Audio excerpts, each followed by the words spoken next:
Quand j'étais gamin, les deux choses que j'aimais le plus étaient Godzilla et les genêts. Alors naturellement, quand Godzilla, Monster of Monsters, est sorti, c'était un peu comme un rêve devenu réalité pour moi. Enfin, presque. Pour résumer, tout le jeu consistait à traverser des niveaux horriblement répétitifs en écrasant des tanks et des avions, puis à combattre les ennemis monstrueux de Godzilla. C'était plutôt médiocre dans l'ensemble, mais je m'en fichais un peu à l'époque. Quand je l'ai reçu pour mon 10e anniversaire, j'ai joué jour et nuit, autant de temps que je pouvais. Malheureusement, j'ai échangé ce jeu contre un Magon il y a un an, à mon grand regret quand je me suis rendu compte quel genre de jeu c'était. Récemment, j'ai acheté une nouvelle console NES, et au bout de longues recherches, mon ami Billy a fini par me dégoter une nouvelle copie de Godzilla. J'étais très excité à l'idée de rejouer au jeu préféré de mon enfance. Ça ne m'est même pas venu à l'esprit de demander où Billy avait pu le trouver.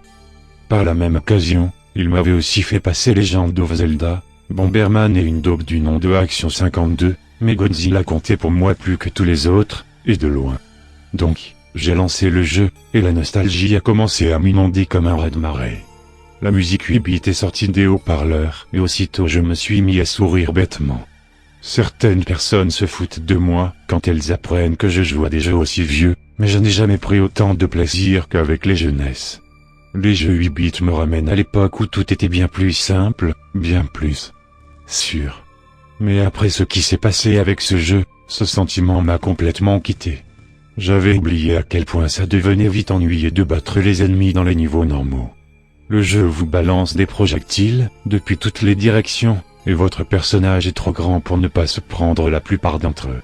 Même si mon excitation était un peu retombée, je n'ai pas tardé à atteindre le premier boss. Mon premier adversaire était Ghidorah, un mollusque géant qui n'apparaissait même pas dans les films. Ce qu'il y a de plus embêtant dans ce combat, c'est quand Ghidorah vous bloque dans un coin et vous étreint avec son tentacule, vous ne pouvez alors plus bouger, jusqu'à ce qu'il vous lâche. Ça ne produit aucun dommage, mais ça peut vous empêcher de le battre dans le temps imparti, auquel cas vous devez recommencer le combat et il regagne un peu de vie. C'est aussi ennuyeux que ça peut sembler l'être. Évidemment, c'est exactement ce qu'il a fait quand je l'ai combattu. À ceci près que ça a fait bugger le jeu, parce que quand il a commencé à m'étreindre, il ne s'est jamais arrêté. Le timer est supposé terminer le combat en 40 secondes environ, mais là, ça a duré pendant presque 5 minutes. Après un moment, les graphismes ont commencé à devenir bizarres, avec des pixels rouges qui apparaissaient ça et là. C'était étrange, mais j'ai simplement sorti le jeu de la console, soufflé un peu dessus pour enlever la poussière, et je l'ai relancé. J'étais pas du genre à laisser un petit bug se mettre en travers de mon chemin. Cette fois-ci, j'ai battu Ghidorah et l'autre boss du niveau, Mogra, sans aucun problème. J'arrivais donc à la planète suivante, Mars. J'ai parcouru la carte, et c'est là que j'ai remarqué quelque chose d'inhabituel. Là où devait se trouver Varan, il y avait à la place Titanosaurus. Il n'y avait que 10 kaiju dans ce jeu, et aussi loin que je me souvienne, Titanosaurus n'était pas censé être parmi eux. Peut-être qu'il était supposé y être à l'origine mais qu'il avait été remplacé par Varan. J'étais vraiment excité, non seulement je jouais à mon jeu préféré, mais en plus je jouais à une version que je ne connaissais pas, peut-être un prototype, avec un nouveau monstre, rien que ça. Inutile de dire que j'ai parcouru les niveaux aussi vite que j'ai pu pour voir Titanosaurus en action. J'ai combattu Ghidorah une fois de plus, et je l'ai battu avant qu'il puisse m'embêter avec son tentacule, mais cette fois-ci, le bug est apparu au moment où il mourait. Son sprite ne glissait pas vers le bas comme il était censé le faire, il était plutôt, en quelque sorte, dévoré par les bugs graphiques, et son œil s'est mis à apparaître un peu partout dans le décor. Je me rends compte maintenant que ces bugs avec Ghidorah étaient un premier avertissement, que quelque chose n'allait vraiment pas avec ce jeu. Mais je l'ai ignoré stupidement, et j'ai enchaîné sur Mogra, qui cette fois-ci avait lui aussi un bug. Mogra faisait 2 fois la taille qu'il était supposé faire, ce qui m'a surpris. Il était aussi bien plus dur à battre que d'ordinaire, à savoir, pas du tout dur à battre, mais j'ai fini par en venir à bout, et c'est là qu'un nouveau bug est survenu. Ça a été très rapide, aussi j'ai eu de la chance de pouvoir capturer cet instant précis, mais pour mieux décrire ce qui s'est passé, je dirais que ce Mogra géant a commencé en quelque sorte à se briser et à fondre. Et si vous regardez plus attentivement le texte brouillé dans le coin supérieur droit de l'écran, vous remarquerez ce qui semble être un oiseau dans une cage. Je n'ai toujours pas la moindre idée de ce que ça peut vouloir dire. J'étais alors sur le point d'affronter Titanosaurus, et j'étais inquiet à l'idée que lui aussi puisse avoir ce genre de bug bizarre. Mais à ma grande surprise, il semblait normal, mis à part qu'il était un peu plus grand que la taille commune à tous les monstres bipèdes du jeu.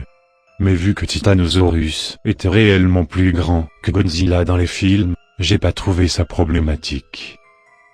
Après un combat très amusant contre ce monstre, qui n'était pas supposé être dans le jeu, j'ai fini par prendre le contrôle de la base ennemie, et j'ai pu me rendre sur la planète suivante. Pas Jupiter comme c'était supposé être, mais Pathos.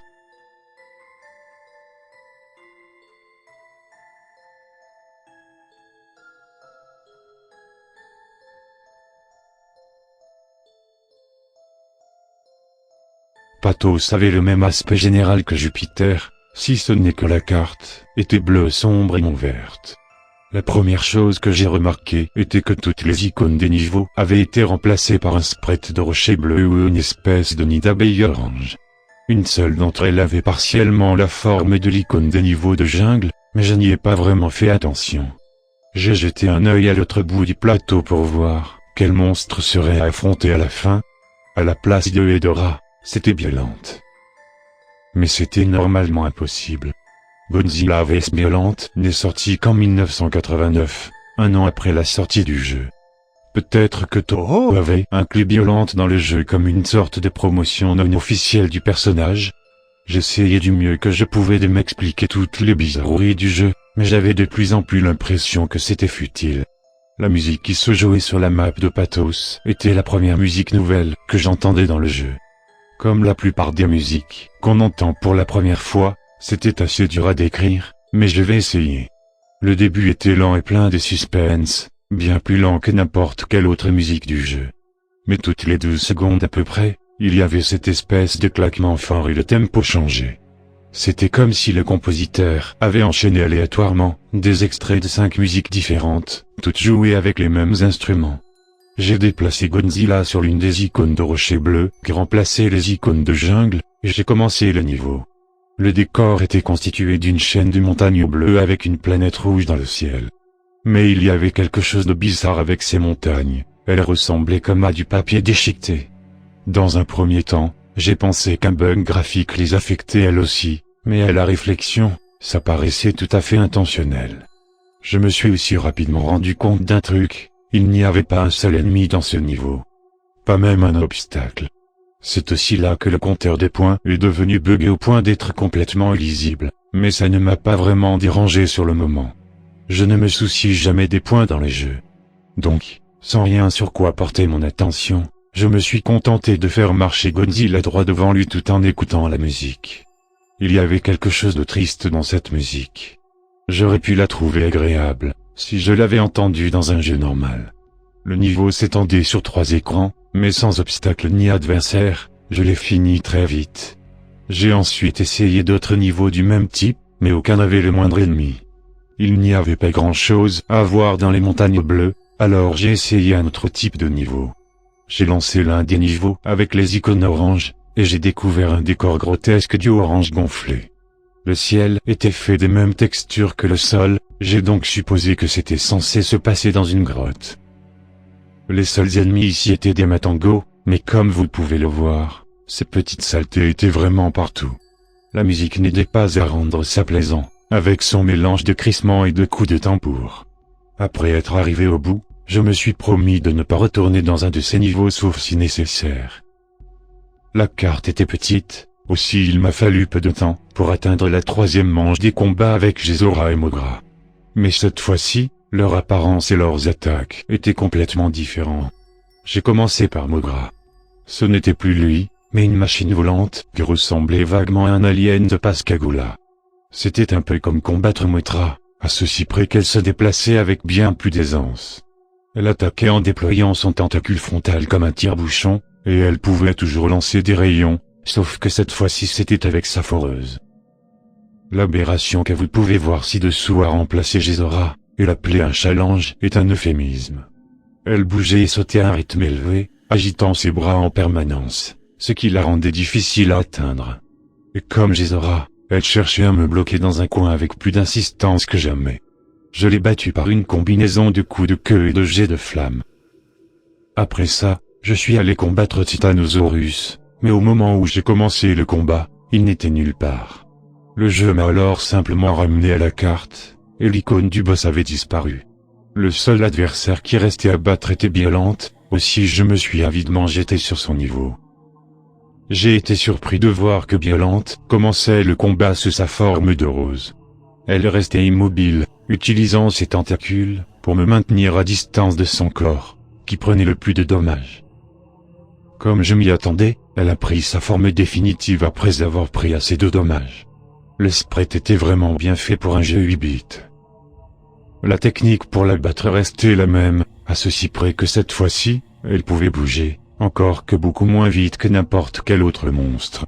Se faire toucher par les tentacules causait maintenant plus de dégâts, et Biolante pouvait cracher un jet acide, que j'ai réussi à éviter en sautant au bon moment. Pas beaucoup plus difficile à battre que Titanosaurus, ça ne m'a pris que 2 rounds. Mais quand Biolante a disparu de l'écran, la musique s'est arrêtée, et une nouvelle icône avait remplacé la base. Cette icône n'était pas là avant que je batte Biolante. Elle ressemblait à un vrai masque tribal, et j'ai une sensation de crainte en la voyant. Mais vu qu'elle avait remplacé l'icône de la base, j'imagine que c'était le seul moyen de quitter Pathos. J'ai donc déplacé Godzilla sur l'hexagone, et j'ai lancé le niveau. C'était un endroit infernal, sans ciel, un brasier s'agitant dans le décor. Le feu présentait des graphismes bien plus avancés que tout ce que j'avais pu voir dans un jeunesse.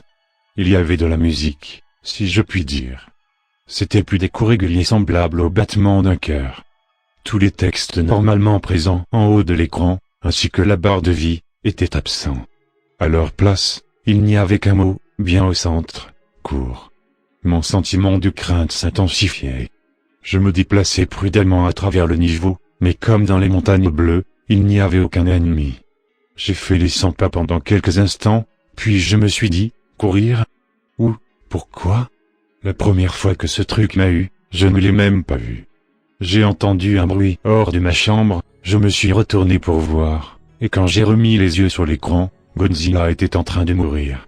J'ai supposé que c'était un bug, alors j'ai simplement redémarré le jeu et je me suis rendu à l'écran des mots de passe. Est-ce que j'ai déjà mentionné à quel point la musique de l'écran des mots de passe était dérangeante? Si vous connaissez le jeu, vous voyez de quoi je parle. Ça ne correspond pas du tout à l'ambiance du jeu, c'est plus le genre de musique qu'on s'attendrait à entendre dans un jeu d'horreur. Peut-être qu'ils ont fait ça comme ça, pour dissuader les gamins de tricher, va savoir. J'étais plutôt embêté, parce que je pensais que j'allais devoir traverser à nouveau tout un tas de niveaux, mais ce n'était pas le cas. Le mot de passe m'a conduit exactement au point où j'étais arrivé juste avant de lancer le niveau du masque rouge. J'ai donc commencé le niveau, en m'assurant de rester bien concentré cette fois-ci. C'est là que j'ai entendu une sorte de mugissement grave, avant d'apercevoir ce truc. Vous connaissez cette sensation qui vous parcourt le corps, quand vous sentez que vous êtes en danger de mort? Quand vous commencez à tendre tous vos muscles alors que l'adrénaline inonde vos veines, et que vous êtes pris de sueur froide? Eh bien, c'est assez proche de ce que j'ai ressenti au moment où je prenais ce screen. Je n'ai pas vu tous les films de la franchise, mais je suis à peu près sûr que cette chose n'est dans aucun d'entre eux. Ça devait forcément être un truc créé par les programmeurs du jeu. Mais quel genre de taré irait mettre ça dans un jeu destiné à des gosses? Peut-être par un coup de bol monstrueux, ou peut-être grâce à l'adrénaline, j'ai réussi à courir assez vite, pour échapper à cette saloperie. Elle courait vraiment vite, tellement qu'on est quasiment certain de se faire choper dès l'instant où on la voit. Et quand je dis choper, j'entends par là qu'elle vous tue en un coup dès qu'elle vous touche. Une fois revenu à la map, j'étais effrayé au point d'être tenté d'éteindre la console et de faire comme si c'était jamais arrivé. J'arrivais pas à croire ce que je venais de voir, ça ne pouvait pas être réel. Et même si j'avais voulu continuer, il fallait encore que j'atteigne Mothra après ce niveau de poursuite. Mais alors que je restais inactif sur la carte tout en réfléchissant à tout ça, ma peur a été remplacée par une curiosité brûlante. Qu'est-ce qui venait de se passer? À quoi pouvait bien ressembler le reste du jeu après ça? Je devais juste passer ce niveau avec Mothra et je pourrais atteindre le prochain monde. Mais au moment où j'ai déplacé l'icône de Mothra sur le masque rouge, le jeu a considéré que j'avais complété le niveau. J'étais plutôt soulagé. Je me suis préparé à découvrir le prochain monde, Trans.